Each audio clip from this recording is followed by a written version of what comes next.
When she repeatedly used the term MAGA Republicans days before the 2022 election, Jean-Pierre made the remarks during a briefing at the White House.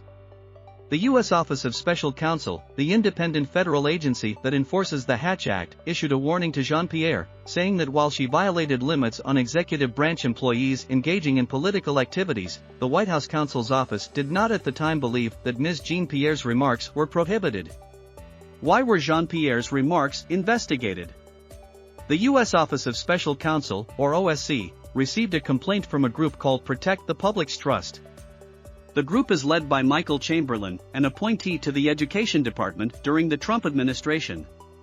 The complaint accused Jean-Pierre of using her position to advocate for the defeat of her partisan political opponents and make derogatory remarks about Republicans.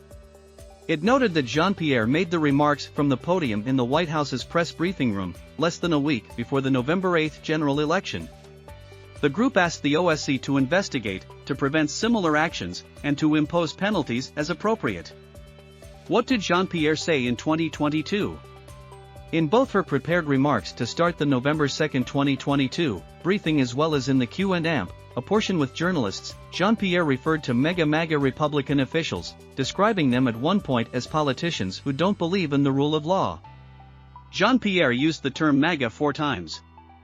Less than 10 days before she used the term, President Biden referred to MAGA Republicans 5 times during an October 24 speech at the Democratic National Committee headquarters in Washington, D.C., as he urged supporters to vote for Democrats and boost his party's seats in Congress.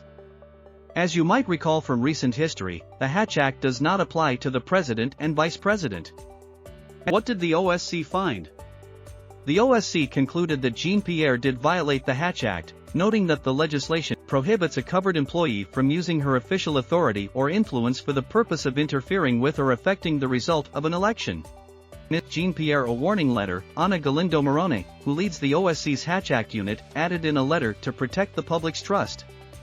Jean-Pierre received a warning, Galindo Morone said, because the OSC found that the White House counsel's office did not at the time believe that Ms. Jean-Pierre's remarks were prohibited by the Hatch Act, and it wasn't clear whether the OSC's position regarding the use of MAGA Republicans was ever conveyed to Ms. Jean-Pierre.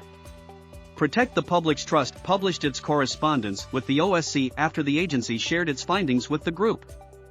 The agency's communications director, Zachary Kurz, confirmed that the document seen online is authentic.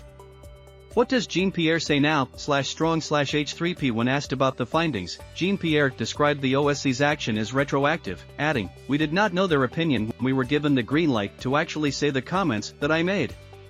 But since she received the warning letter, the White House counsel's office is reviewing their opinion and will have a dialogue with the OSC. There have been other uses of the MAGA label in the White House, including in an official release earlier this year. In that message, the Biden administration argued against a budget proposed by what it dubbed the extreme MAGA Republican contingent in the House, referring to the far-right House Freedom Caucus.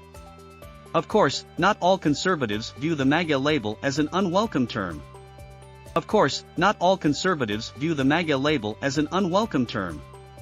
Ahead of last year's midterms, for instance, congressional candidate Cody Hart listed MAGA Republican Party as his preferred identifier on the official election website in Washington state.